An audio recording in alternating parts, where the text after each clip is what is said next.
twisted through 7. We are going to be talking today about binge pattern dependency drinking. So, Chip, what is binge pattern dependency drinking? Binge pattern dependency drinking is exactly the same as normal alcohol dependency drinking, but it happens in a sort of irregular way. So the classic binge pattern and the most common is weekend drinking, where people don't drink at all during the week. They have nothing at all. And then Friday, Saturday, Sunday, they drink. That's the classic one. You do get people who drink slightly more infrequently, so maybe every fortnight. But the important thing to remember is that just because you are drinking, you're not drinking every day. And that's one of the most difficult things about binge pattern drinking, is that it gives people who have that problem will always use it as a defense. Well, I don't drink every day. Alcoholic people drink every day. I don't drink. I only drink at the weekend or something. However, if the criteria that clinicians use to diagnose alcohol dependency happen, albeit infrequently, if they still happen, you are still alcohol dependent. And it's most people who are doing that, they're not drinking during the week and then during the weekend they're only drinking a couple of drinks. They are drinking a lot and they're having exactly the same sort of criteria consequences that you would do if you were drinking every day or every other day. It's not the frequency of drinking that matters. It's what happens when you do drink. So, I can rattle off the clinician's criteria, which is, you drink more than you intended to drink. Most people would tick yes to that, whether it's you drink every day or you're drinking once every weekend. You're continually trying to cut down. You are spending more time trying to get alcohol, use alcohol, recover from alcohol than any normal person did. You crave alcohol. You think about it. You desire it. You don't keep up your obligations for work, school, home, family. You continue to keep on doing it despite social problems. You continue to keep on doing it despite social activities being sort of neglected or put to one side. You continue to do it despite dangerous things, drink driving perhaps, walking along the top of a wall drunk, just doing dangerously physical hazardous things while drinking. You know that you shouldn't be doing it, but you continue doing it. You've got an alcohol tolerance. In other words, you can tolerate an enormous amount of alcohol. And that's something that binge pattern drinkers really need to take into consideration is, am I getting absolutely hammered on 1 or 2 vodkas as a normal drinker would do? Or am I able actually my tolerance to sort of stay quite sort of in the background for 4 or 5 days. And then when I come back, I've got a very high tolerance to it. And do I sometimes wake up in the morning feeling absolutely rubbish as a result? Now, those are the sort of criteria. And most people who probably listen to Soberful or are thinking about stopping drinking will be able to say yes to most of those things. For a clinician to be able to diagnose alcohol dependency, they've only got to tick 6 for it to be a severe alcohol dependency. But it's a very difficult one to deal with because we're always looking for a back door. And if the back door is that I don't drink every day, that's the one that most people turn to. Mm. Yeah. So that was me. That's exactly what I was. I was a weekend binge drinker.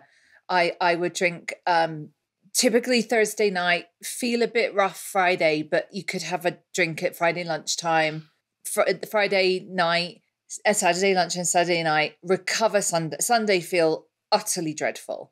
Yeah. Be in bed all day. Monday feel pretty crappy, probably go to work, but not always. Tuesday, Wednesday, best day of the week, Thursday morning. Just feel top of the world Thursday morning. Sure. Just really, recovered, feel great, back to do it again. And I the key word here is pattern.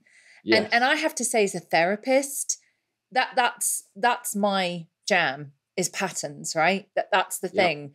It's not words, it's not what you say, it's behaviour patterns. It's what is the pattern of behaviour, because that will tell you everything. It's not that someone says, oh, that's it. I'm never drinking again, ever, never drinking again. What's the pattern? Pattern is they just do this cycle of behavior. So our patterns of behavior, and we all have patterns of behavior, and we have functional ones and dysfunctional ones.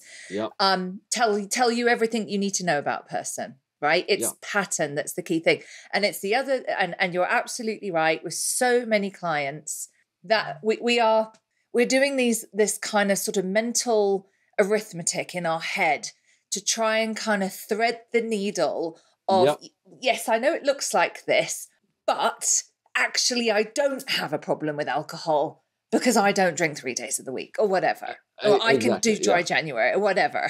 Yeah. I mean, exactly. The fact that you can do dry January actually proves nothing. I mean, it's great and it's very good for your liver to have a rest for a month. But if when you stop dry January, you pick up exactly where you left off, then you've obviously got a problem there. And I think that, I think probably most of my clients are binge pattern drinkers. They're not drinking every single night. They might have a glass of wine, but they are looking forward to the weekend when they can drink a lot. And during that time, they are not looking after their families properly. They are not working properly on Monday because they've drunk so much at the weekend. They are getting themselves into, they're ticking all the criteria, but they're just condensing it into 2 days. And I think that's probably what most of my clients who are actively drinking are like, I think, before they start doing something about it. I think it's probably the most common type of drinking, actually. Yeah. It's the person who's drinking and getting absolutely hammered every day is, I don't know, I haven't got the statistics, but I know that there are a lot of people who kid themselves that they are okay because they're not drinking first thing in the morning every morning, and they're having, as you said, they're having Monday to Friday off, but then they're drinking huge amounts at the weekend. And that, I mean, you've only got to walk around the streets of London to see that is happening a great deal, that, people are drinking absolutely tons at the weekend and they're having all the same consequences. And, the family are getting neglected. The family know that it's the weekend. Well, mum or dad is going to be unavailable.